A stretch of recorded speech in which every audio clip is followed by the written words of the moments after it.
Aku dan Harry sudah berteman sejak kelas 2 SMP. Waktu itu aku pindah ke sekolah barunya di tengah semester. Dan Harry adalah orang pertama yang nyamperin aku di kantin dan ngajakin duduk bareng. Dari situ kita jadi dekat. Sampai SMA pun kita masih satu sekolah, bahkan satu kelas. Sudah 3 tahun lebih kita kemana-mana bareng, termasuk pulang sekolah naik angkot yang sama setiap hari.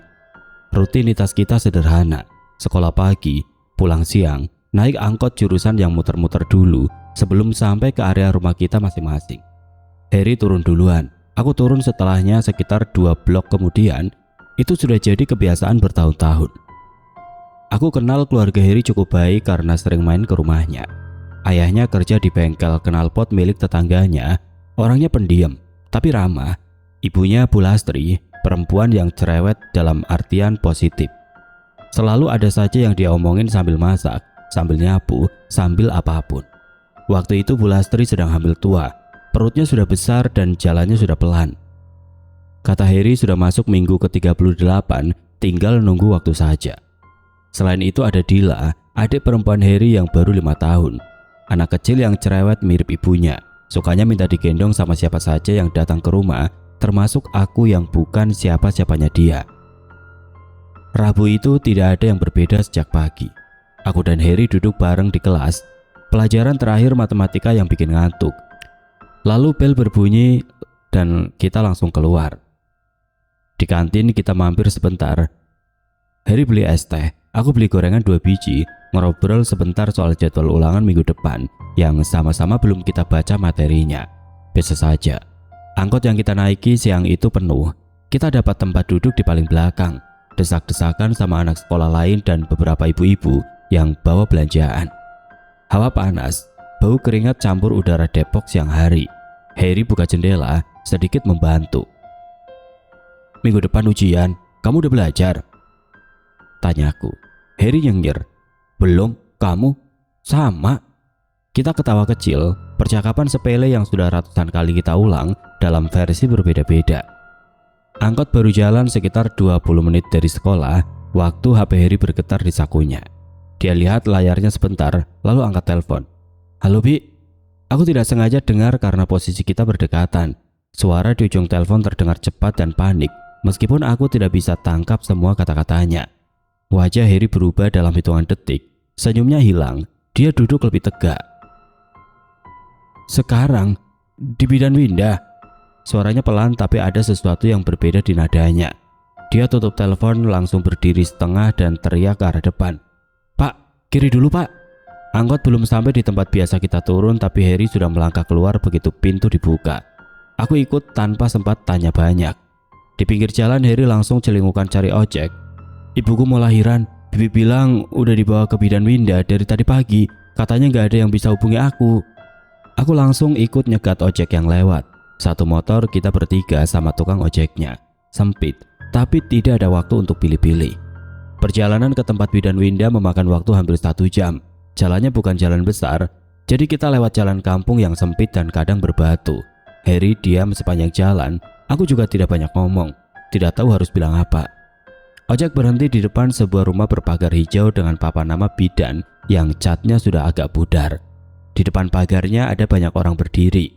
Beberapa wajah yang aku kenal dari foto-foto di rumah Harry, sebagian lagi tidak aku kenal sama sekali.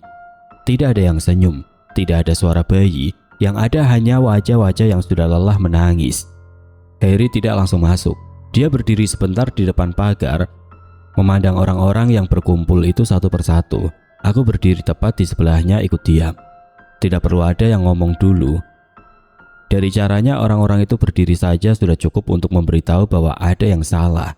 Tidak ada yang menyambut Harry dengan senyum. Tidak ada ucapan alhamdulillah udah lahir. Yang ada hanya beberapa orang yang langsung mengalihkan pandangan begitu melihat Harry datang, seolah tidak tahu harus mulai dari mana. Harry melangkah masuk duluan, aku ikut di belakangnya. Dari dalam rumah bidan terdengar suara tangis perempuan. Bukan satu orang, tapi beberapa. Suaranya tidak keras, tapi cukup untuk terdengar sampai ke halaman. Bibi Harry yang paling tua yang biasa dipanggil Bi Rohma keluar dari pintu. Begitu melihat Harry, dia langsung mendekat dengan langkah cepat. Matanya sudah bengkak, dia pegang kedua tangan Harry erat-erat. lalu bibirnya bergerak tapi tidak langsung keluar suaranya. "Her." Suara Bi Rohmah akhirnya keluar serak. "Ibumu sudah dipanggil Allah, Nak. Tadi waktu proses lahiran, dokternya sudah berusaha semua yang bisa dilakukan." Harry tidak berteriak, tidak jatuh. Dia hanya berdiri di sana. Wajahnya berubah seperti orang yang tiba-tiba lupa cara bernapas. Matanya tidak bergerak kemana-mana, hanya menatap lurus ke depan. Tangannya yang dipegang Bi Rohmah tidak membalas genggaman, hanya diam di tempatnya. Aku tidak tahu harus ngapain. Aku berdiri di sisinya, tidak berani pegang bahunya, tidak berani ngomong apa-apa. Rasanya apapun yang aku ucapkan saat itu tidak akan ada gunanya. Beberapa menit berlalu sebelum Bi Rohmah bicara lagi. Kali ini suaranya sedikit lebih stabil, meskipun masih berat. "Tapi bayinya selamat, Her. Laki-laki, sehat, beratnya bagus." Harry mengedipkan mata untuk pertama kalinya sejak tadi. Dia menoleh ke arah Bi Rohmah pelan. "Laki-laki?" "Iya." Bi Rohmah mengangguk. "Persis yang selalu dipengen ibumu dari awal." Harry tidak menjawab, tapi rahangnya mengeras sedikit, seperti orang yang sedang menahan sesuatu dari dalam. Tidak lama setelah itu, seorang perempuan dari dalam rumah keluar membawa bayi yang dibungkus kain putih. Bayinya merah, matanya terpejam, tangannya kecil menggenggam udara. Bi Rohmah yang menerimanya lalu mendekatkannya ke arah Harry. "Ini adikmu." Harry menatap bayi itu cukup lama tanpa ekspresi yang bisa aku baca.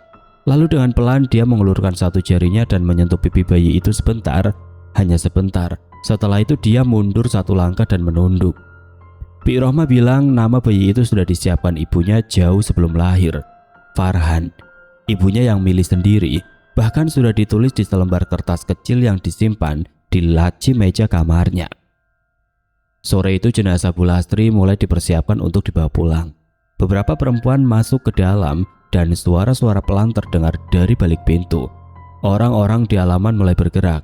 Ada yang menelpon, ada yang pergi duluan ke rumah untuk menyiapkan tempat. Aku tidak kemana-mana. Aku tetap di sana, berdiri tidak jauh dari Harry yang duduk di kursi plastik di sudut halaman, menatap lantai.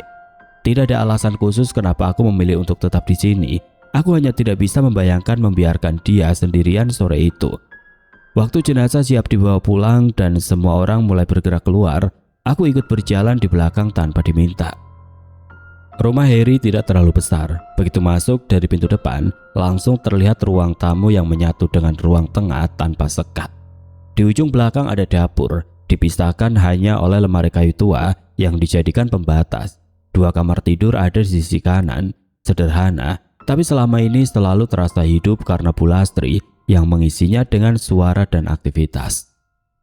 Sore itu rumahnya ramai dengan cara yang berbeda. Jenazah Bu Lastri tiba sekitar pukul 4 lebih. Para perempuan dari keluarga langsung masuk ke kamar. Pintu ditutup. Proses pemandian dan pengkafanan dilakukan di dalam. Hanya mereka yang boleh masuk. Aku dan Harry duduk di teras depan. Tidak banyak bicara. Sesekali terdengar suara lirik dari dalam, tapi tidak jelas apa yang diucapkan. Harry duduk dengan siku bertumpu di lutut. Wajahnya menunduk. Aku duduk di sebelahnya. Sesekali melirik tapi tidak tahu harus mulai dari mana. Lalu Dila muncul dari dalam rumah. Dia keluar dengan sendal jepit yang dipakai terbalik. Rambutnya masih dikepang 2 dari pagi. Dia celingukan ke kanan ke kiri lalu mendekati kami. "Kak, Mama di mana?" "Dila mau minta minum." Harry tidak langsung menjawab, aku juga tidak. Bi Rohmah yang kebetulan ada di dekat pintu langsung menghampiri Dila, jongkok supaya sejajar dengan tinggi badannya. "Mama lagi istirahat di dalam, Neng. Nanti kalau udah selesai baru boleh ketemu. Sekarang sama Bibi dulu ya. Mau minum apa?" Dila mengernyit sebentar, seperti mau protes tapi akhirnya mengangguk dan ikut masuk ke dalam bersama Bi Rohmah. Aku menghela nafas pelan. Harry tidak bergerak sama sekali. Sholat jenazah dilakukan setelah maghrib di ruang tengah. Beberapa tetangga laki-laki ikut hadir. Setelah itu jenazah dibawa ke pemakaman oleh para laki-laki, termasuk ayah Harry dan beberapa paman. Harry ikut. Aku menunggu di rumah bersama para perempuan. Perempuan-perempuan di rumah mulai menyiapkan ruangan untuk pengajian. Kursi plastik dipinjam dari tetangga, tikar digelar di lantai ruang tengah. Farhan dibaringkan di ayunan kain yang diikat di tiang ruang tengah. Bi Rohmah dan 1 bibi lainnya bergantian menggendong dan menenangkannya. Tamu mulai berdatangan selepas isya. Tetangga, kenalan, saudara jauh, ruang tamu dan ruang tengah penuh sesak. Suara bacaan tahlil mengisi seluruh ruangan, hikmat dan panjang. Di sela-sela itu sesekali terdengar isak yang ditahan. Aku duduk di sudut, ikut dalam barisan, membaca doa semampunya. Pengajian selesai sekitar jam 9 malam, tamu pamit satu persatu. Ayah Heri berdiri di depan pintu, menjabat tangan setiap orang yang pulang dengan wajah yang sudah sangat lelah. Heri duduk di dalam, dia tertidur di sampingnya. Tidak sampai setengah jam, rumah yang tadi penuh itu mendadak senyap. Yang tersisa hanya ayah Heri, Dila yang sudah tidur, dua bibi, dan aku yang sejak tadi sudah kirim pesan ke kakakku minta izin untuk menginap malam itu. Setelah tamu terakhir pulang, rumah benar-benar sepi. Ayah Heri mengunci pintu di depan, lalu duduk di kursi ruang tengah dengan posisi bersandar yang terlihat sangat lelah. Bi Rohma dan satu bibinya yang lain, Bi Ija, mulai membereskan sisa gelas dan asbak yang ditinggal tamu. Tidak semuanya, hanya yang paling menunggu. Piring-piring kotor bekas pengajian masih menumpuk di dapur.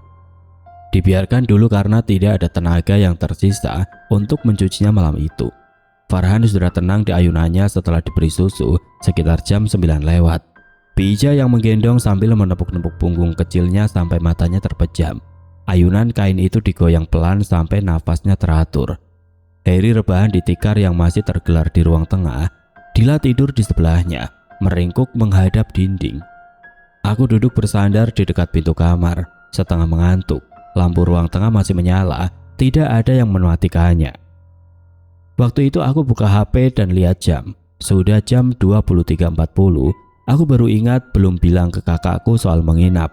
Langsung aku ketik SMS pendek, kirim, lalu HP aku simpan kembali di saku.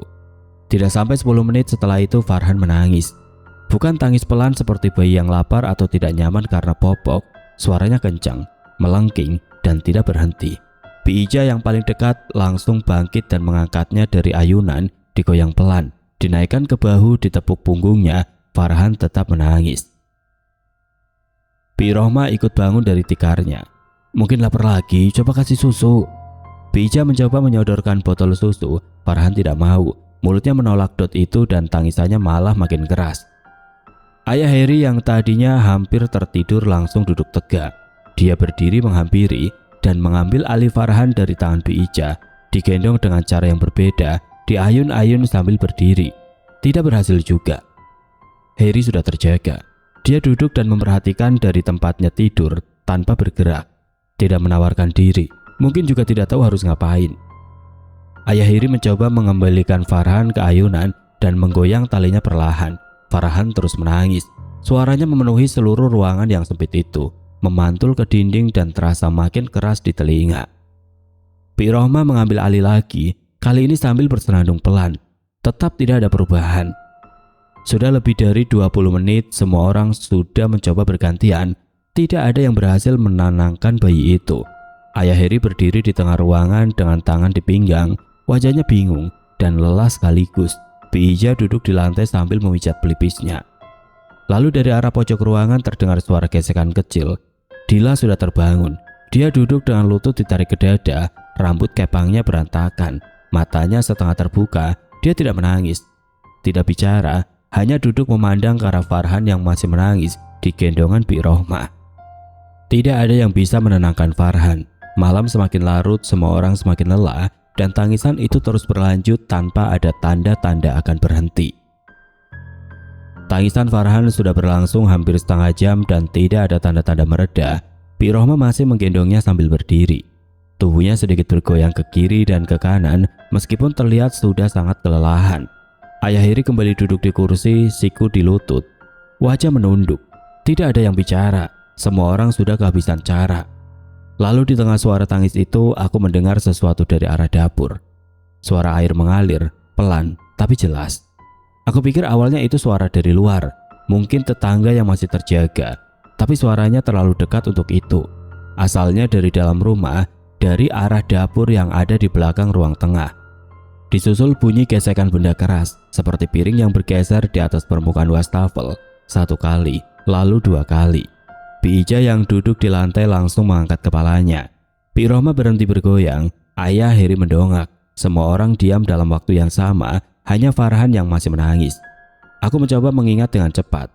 Sejak tamu terakhir pulang tadi, tidak ada satupun dari kami yang masuk ke dapur.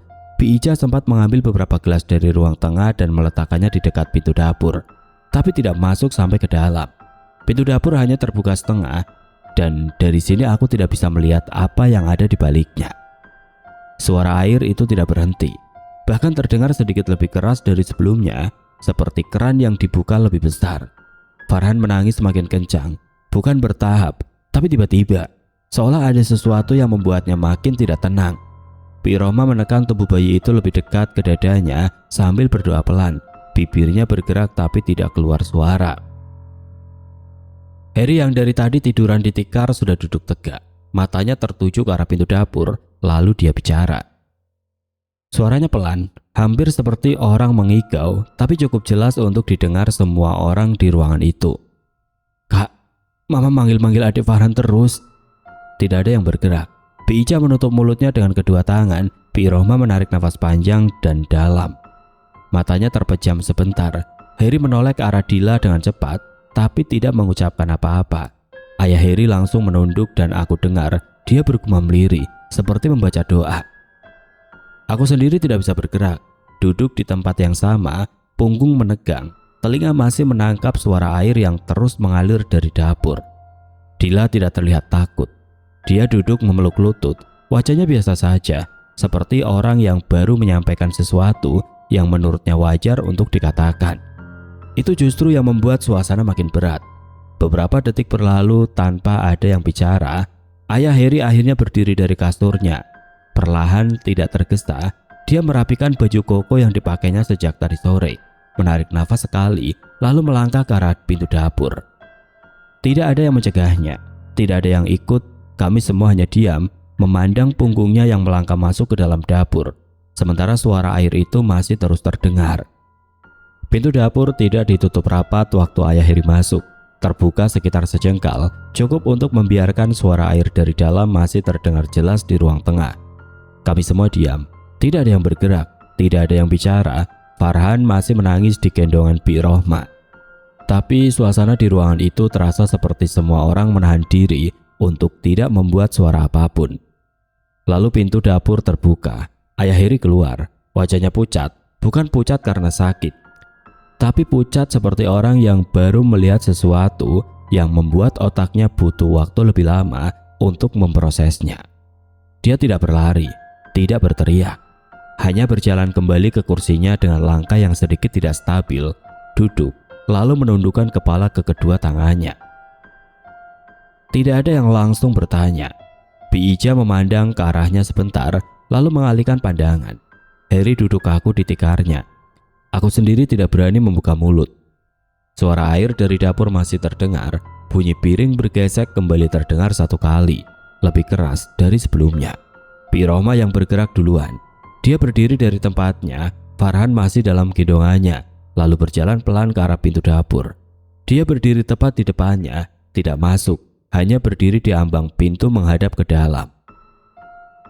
"Neng," suara Pi Rohma pelan tapi jelas.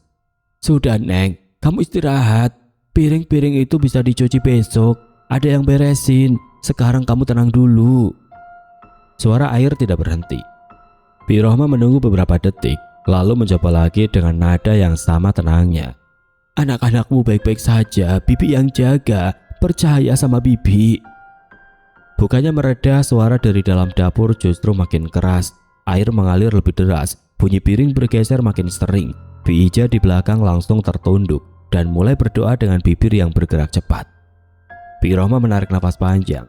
Kali ini, waktu dia bicara lagi, nadanya berubah.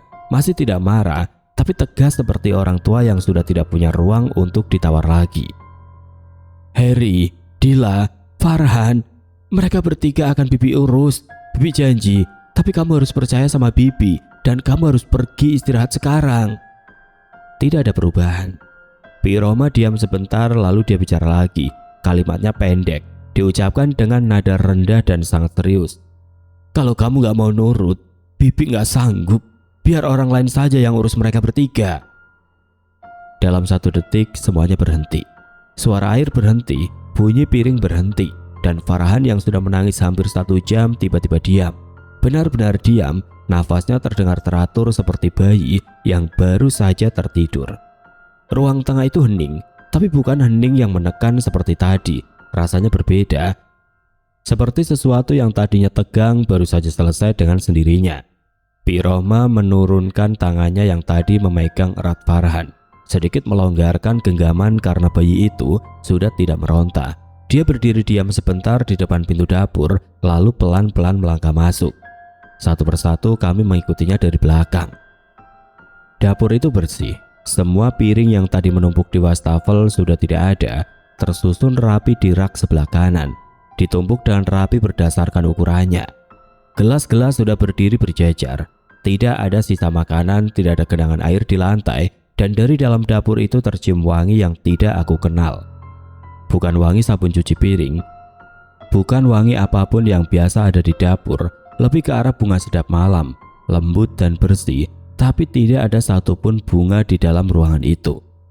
Tidak ada yang berkomentar. Bi Rohmah berdiri sebentar memandang ke sekeliling dapur, lalu mengangguk pelan seperti orang yang baru saja menerima sesuatu yang tidak perlu dijelaskan lagi. Dia balik ke ruang tengah, kami semua mengikuti. Malam itu tidak ada yang bisa tidur nyenyak. Bi Ija dan Bi Rohmah duduk bersandar di dinding. Sesekali terdengar salah satu dari mereka menarik nafas panjang. Ayah Heri kembali ke kursinya. Diam, menatap Farhan yang sudah tertidur tenang di ayunan. Beberapa dari mereka menangis pelan. Tidak ada yang mencoba menghibur satu sama lain. Masing-masing larut dengan perasaannya sendiri. Aku duduk di sebelah Heri. Dia tidak tidur, aku juga tidak. Kita berdua hanya duduk diam sampai adzan subuh terdengar dari masjid yang tidak jauh dari rumah. Tidak ada percakapan, tidak perlu. Pagi datang dengan cepat. Selepas subuh, saudara-saudara mulai berdatangan lagi.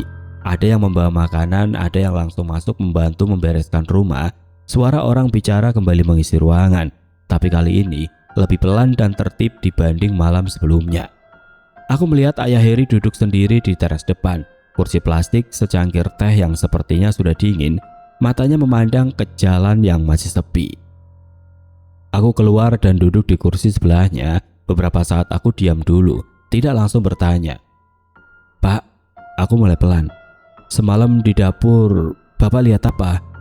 Dia tidak langsung menjawab, tangannya memutar cangkir tehnya pelan di atas lutut, matanya masih ke arah jalan. Ibunya Farhan, jawabnya akhirnya. Suaranya rendah dan datar, bukan karena tidak peduli, tapi karena dia sudah terlalu lelah untuk memberi nada apapun.